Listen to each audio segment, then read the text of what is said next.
Hello and welcome to Faith Talks. In today's program, we'll be asking, why can't I believe anything I want? Timothy Keller said that religion is a set of beliefs that explains what life is all about, who we are, and the most important things that human beings should spend their time doing. Is that really true? Joining me in the discussion and ready to share their views and opinions are Patrick Johnson and Paul King Brown. Is it really true that I can mix my own religion? Well, I think if we start off with the definition that Keller gives us, I think what he's trying to get at is that we all have a religion, which not everybody would actually accept. But if it is that broad that our religion defines what life is all about, who we are, and what we should be spending our time doing, then we'd have to admit that we all do have a religion. Then we can move on to how do we mix it and match it all together. So, you know, if I only believe that life is an accident, I'm just a group of cells put together, and when I die I will just rot, that is still some kind of a religious belief, if you like, some kind of a religion, and I will live my life according to that belief. So maybe that's the first thing we got to agree on, that everybody does have their own religion. But Paul, I meet so many people who say they don't believe in anything, they don't have any religion. How does that sit with what Patrick is saying? I just think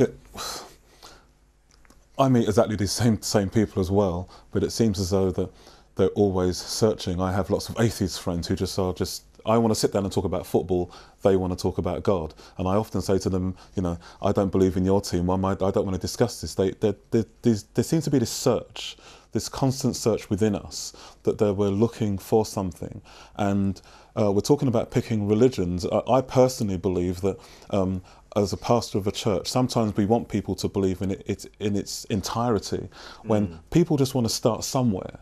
And sometimes we say to them, as an institution, as a church, that they have to believe it all, but people want to simply start somewhere. Maybe they just want to start, and I think that should be somewhat allowed. I know it's not conventional Christian thinking, but I think that they should be allowed in some way just to sample. And what we need to do is not think of it as a snapshot, to think of it as a journey. So you're actually saying that I can start a belief system, or I can start believing in something, but I don't have to believe exactly the same as you. I can still pick and choose a little bit of what I want to start believing in. I think that as an intellectual exercise, that sounds okay, the picking and choosing, but I think we also have to remember that people have to experience what they've chosen. And then in doing that, what sometimes happens in our own lives is that the intellectualism of it all, it breaks down. It doesn't match our experience. And then we search again. And so as a pastor, as people who are church, we're with people that are going through the different experiences, and they come back to us through the journey, keep continually asking us, what does this significance of this means? So you're actually saying that throughout the journey of life, with our different experiences, we end up picking and choosing what we give meaning to our lives. Absolutely. But what does that mean then for religion and for a belief system? Because if I don't like something, should I then just chuck it out and start looking for something else? Well, that's where I guess the rubber really starts to hit the road, doesn't it? You know, if a defined religion has some things in it that I dislike, what do I do with it? That's a pretty tough question, I think. We would have to go back to, why would I follow this particular religion?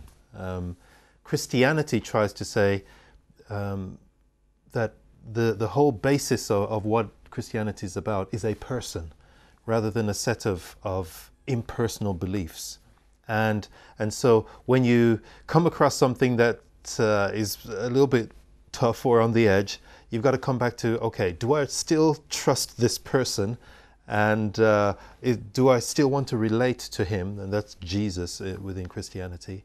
And if he said something that's somewhat tough, okay, maybe I'll have to hold that intention, but because of the relationship I have with him, all right, I may have to grapple with that somehow, but I'll still trust that. I think that's pretty important. But why should I trust that your belief system, or what you are saying to me, Paul, is a belief system that will fit me? Because after all, I'm different than you guys. True, and I wouldn't and it has to be a personal experience. I think initially, I will tell you, I mean, I'm excited. I have a friend of mine who just joined a church, and she is so excited about this, and she just wants to tell people about this, but it might not be what you actually believe in. I think the thing is that the reason she's running around telling people, one of the things I know is that I know that we are going to win. In England, we're going to win lots of medals at the gold medal, at the Olympics. We're going to be amazing. And the reason we're amazing is because of passion. Suddenly we have a country with lots of passion, and we seem to be investing money, and we're really into this thing. And everybody, the whole country seems to be, I'm just being galvanized. And I think that this passion, if we had this passion for what we believe in, this is why people join our religions. And then people just experience it. A lot of times, if it just becomes an intellectual exercise, then it will just dissipate. It will just not match up to what it is. It's purely, I'm going to tell you about something which I'm passionate about, and I hope you're passionate too. I'm passionate about basketball, and people that connected to my life eventually become passionate about basketball too, because simply they see how the enjoyment I get, and they think, let me try that. Maybe I'll enjoy that too. As I hear you speak, I agree with you. Yet it always has to be tempered with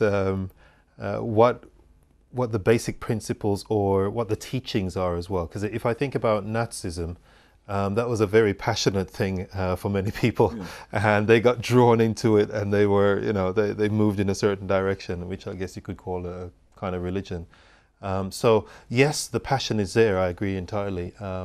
But you still do have to investigate, if you like, what are the teachings consistent with this, or is this something I really want to give my life to? My point is that a lot of times the way we're introduced to religions are purely just things that just pick and mix. So we just pick and mix, and actually they're devoid of passion, they're devoid of experience, they're devoid of anything. And so I'm like, and then I would actually agree with your question, why should I? And why should I is the experience and is the passion, which is more my point. Yeah. But still, if so many of the religions are similar, and so many of Christianities have so many crossover points, and if I want to make sure that I've just safeguarded myself to have an afterlife, whatever religious experience that I might have, why can't I just safeguard myself and pick a little bit of here and there and just make sure that, if there is an afterlife, that, I got there because I've been able to kind of balance a variety of the options put in front of me. So you're just making sure you got your fire insurance in place. Absolutely. Yeah, I think Christianity can't mix with anything else, because it starts at a point that's different to every other world religion. By that I mean, Christianity basically says we were created perfect, and sin is the word that's used, but we messed up the relationship with God. And so as time goes on, we don't get any better, we get worse. Yeah. Most other religions are trying to say, as time goes on, you will get better.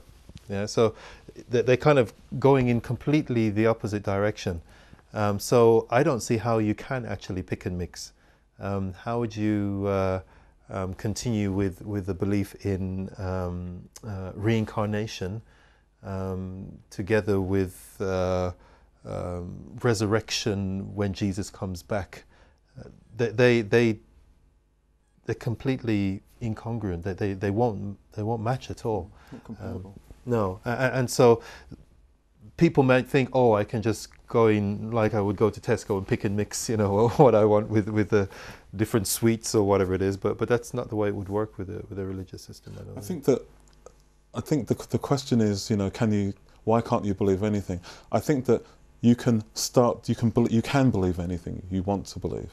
But as a Christian, I believe that, and the sort of elephant in the room is the statement that Jesus makes, where he says, "I am the way," and people don't like that because they want, hold on, I want to choose my way. But he seems to be saying, "I am the way," and I tend to believe, as a Christian, that Jesus is the way, and there are people that have taken different ways, and I have this almost utopian idea that eventually they'll end up in this way, and it's long as you're on the road to God. So just because you don't start off on, just because I'm heading to the M25 and I've taken a different road, taken right rather than left, doesn't mean I won't get there. I think that we should be tolerant of this. I think that anybody that's having an experience of God should not be stopped purely because they're not the way I believe in. But isn't going back to that, what you're saying there, Paul, then, does it then matter which religion I pick if they all lead to the same place? It does matter. It does matter in terms of experience. It does matter for me.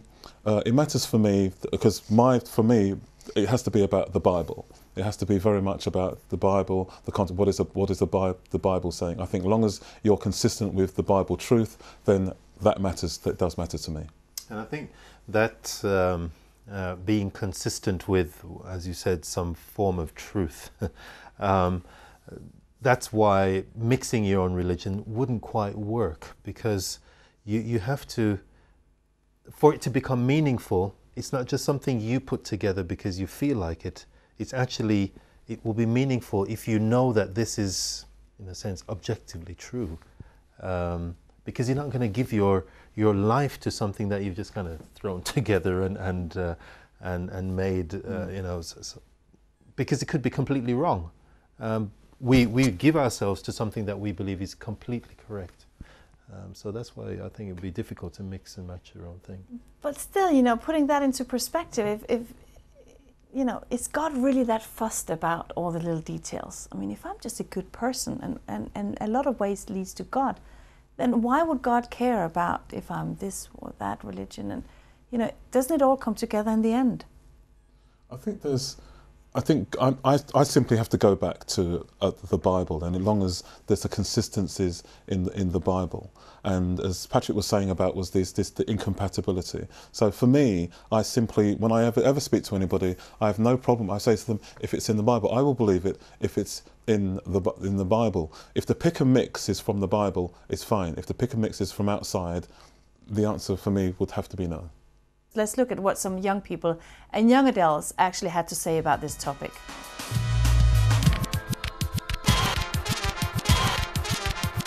I think that's exactly what Satan wants. I think he wants us to believe everything that we want to believe. We can believe anything we want, but the question is, where is that going to get you? Our belief in a way are predetermined by where we are brought up. If you don't have something to believe in, then you can't really be happy. And also, with believing in God, there's always something after, and there's always something to keep you going. I believe if you put your mind to anything you want to, then you can easily convince yourself that you believe in it. You can believe what you want to, but at the same time it is embedded from what you were brought up with. In this day and age, yes, but I try not to. I think there are limits to beliefs. I think it matters what you believe in. It matters to know the truth. I think there's a danger if you don't believe in anything as a foundation and then you're just everywhere and then you're taking bits and pieces of everything. Then nothing is pure. That was some young people we heard there talking about why can't you just mix your own religion and why can't you just believe anything you want. One of the things that came out there was how behavior really influences what we believe in. And there seems to be a basic baseline of Christianity, and then we just add a bit more. And then we add a layer of behavior on top of that. And that seems to throw a bit of confusion into what is the core belief and what becomes behavior. I totally would agree with that. I struggled as an early Christian. I struggled with behavior. I struggled with the idea that I wasn't good enough because I got everything wrong, or I just didn't feel as though I could get God's love because I was a sinner. I did things wrong. And it was quite incredible later on reading the Bible, and I read in Ephesians that actually it was a gift. And I kept reading, and I remember getting to this part where it said it's a gift, and it said salvation is this gift, and I stopped, and I just thought it's a gift, and then it said there's nothing that I could do, there is no behaviour that I could do. Is what we're talking about, and I really struggled with the idea of accepting a gift, really struggled with it. And then one day I was taking some friends to Heathrow Airport, and they said to me, how much is it going to cost? And I said, you know what, it's not going to cost you anything. I can afford it, it's not going to cost you anything. And I went, okay, no problem at all. And we drove, took them to Heathrow Airport, but they didn't quite believe in the gift. They really wanted to give me money. And so they put some money in my glove compartment in my car, and I saw them do it. And then I thought to them, no, I'm trying to give this to you. And I took the money and I gave it back to them. And I said, what part of a gift don't you understand? And I think that maybe is the problem, is what part of the gift that we really don't understand. Because if we start from Christianity from that standpoint, then the behaviour is understandable. But when it is about the behaviour to qualify for Christianity, then I think therein lies the problem. And you know, a lot of the Bible does describe behaviour, yes. Because that's all we can see. Really, as humans, we can't tell what's going on in the heart. There's this one text in the Bible where it says, God looks at the heart, but we only look on the outside, which is the best we can do. So that's why behavior becomes important, because we can only kind of guess at what's going on inside a person by the way they behave on the outside.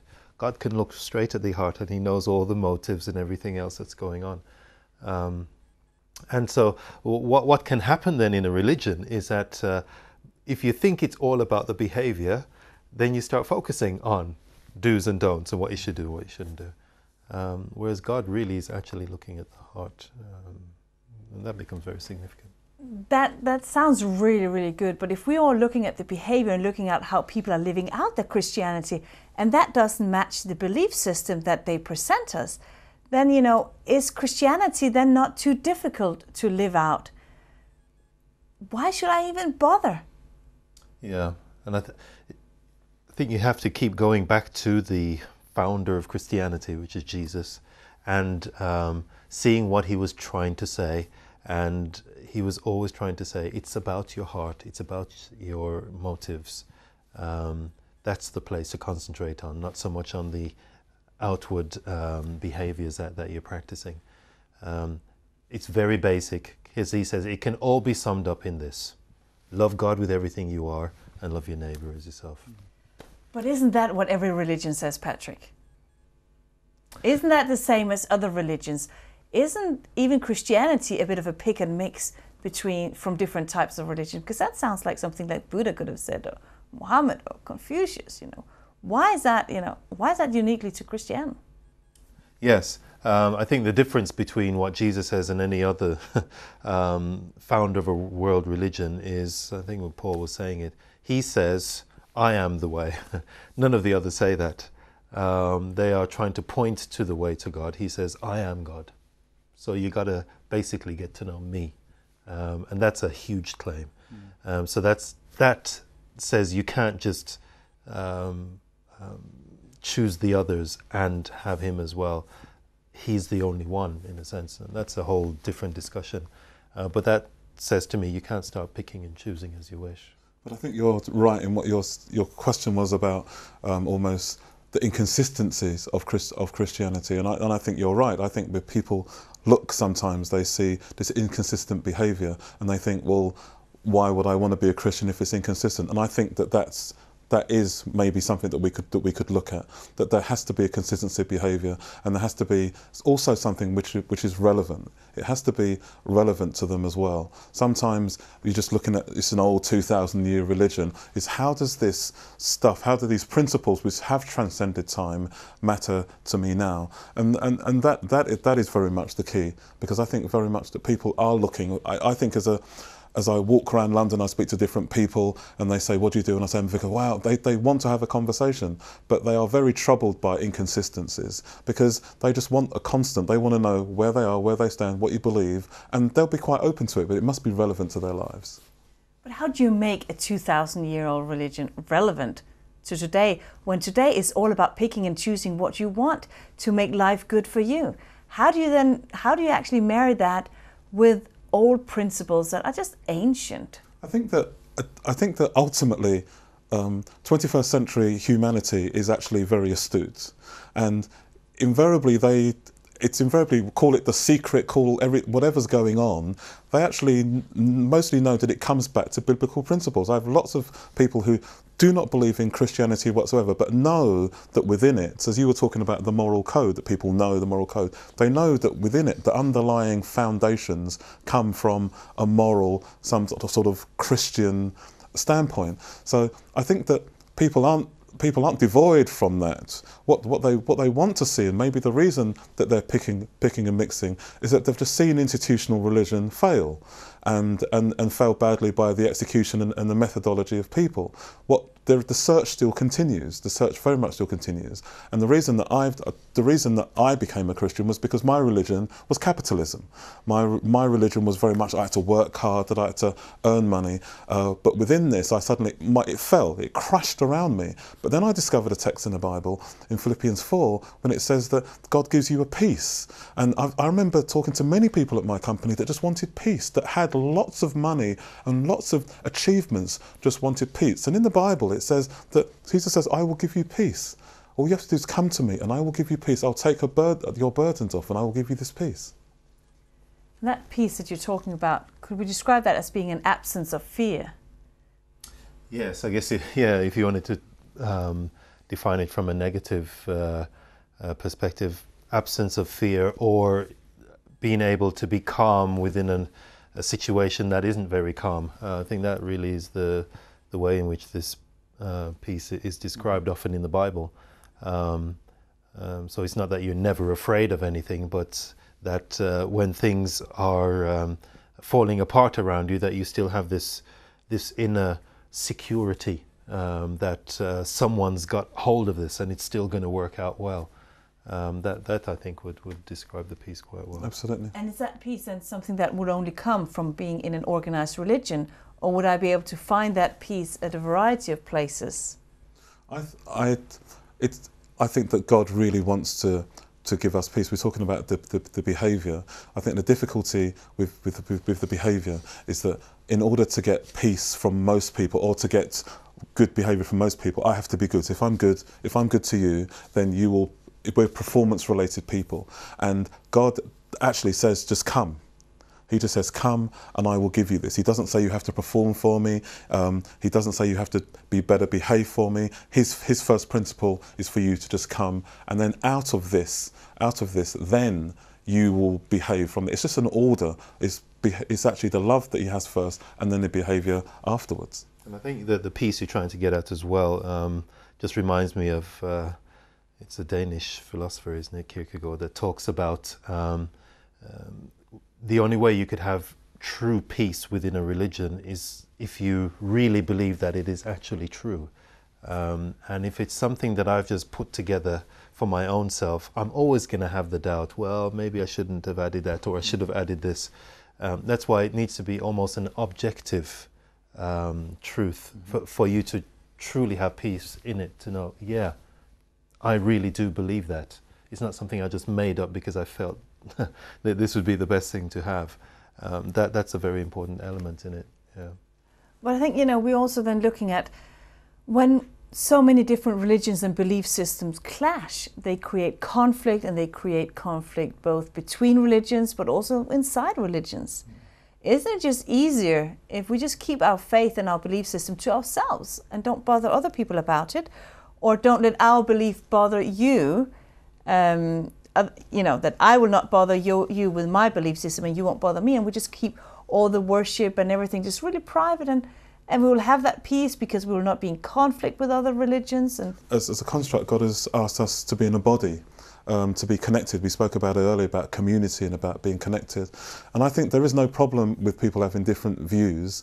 I think that because number one, we have to realise that we're in a journey, we're on a discovery, and even when we have a religion, we don't just stop and say this is it. We're moving and we're growing in maturity. I think the problem really is an arrogance or a superiority or sort of just a totally disregard for other people. I do not understand everything about Hare Krishnas, but I used to live next door to a Hare Krishna, and I was not dismissive of his religion. He was my neighbour. He was my friend. He didn't understand. He never became a Christian. I never became an Hare Krishna, but I never was arrogant or superior. And I think a lot of people have seen Christianity as somewhat arrogant and somewhat superior, and that is one of the reasons that they've kept away from it. When it's very much an embracing religion. It's not an exclusive religion, it's an inclusive religion. And all you need to do is go to the Gospels. It would seem as though when Jesus was walking around, people just wanted to be around him. There's a deep sense in the Gospels of humility rather than arrogance. Whereas in our society, it's quite the opposite. You know, perhaps people are seeking that not in Christianity because they've come across more of the arrogancy, more of the self-assured, and they have found that peace and that humility more in Eastern philosophies and religions. So how can Christians actually challenge people or perhaps demonstrate that in a better way? Because clearly Eastern religions are known for peace and tranquility and you know, inner self and all of that. And Christianity is known for more for strife. And, you know, even Paul and you know, in the Bible, the Apostle Paul talks about that when he went, you know, he becomes a Roman to the Roman, a Jew to the Jews, and even he seems a little bit fitting into whatever culture he is around. Now, where are we going to go with Christianity? Yeah, and I think you're hitting on something very important. The whole idea of humility is something we may have overlooked generally within Christianity. God is described so much as a humble God in the Bible, and yet what we tend to want to look at are his attributes of power and authority and those kinds of attributes, and yet he comes across so very humbly. That's why he became a human. That really, if you want, is one of his number one attributes, that he's not afraid to become small and insignificant in order to reach us. And I think that's where Christianity needs to go. We need to start at a place of humility to say, I can learn from others. Yeah, it's okay. I don't have to come across to say I am better than you and I know better than you. Starting at a place of humility, I think, would help us as well. Well, thank you very much, guys, for joining me here in the studio. So we mixed and matched for the past half hour. And it seems to me that a bit of mixing may be okay, but the center of everything is, and has to be, Jesus Christ. Why not add your voice to the debate by joining us on Facebook at Faith Talks? We'd love to hear from you. Thanks for watching, and we'll see you again next time.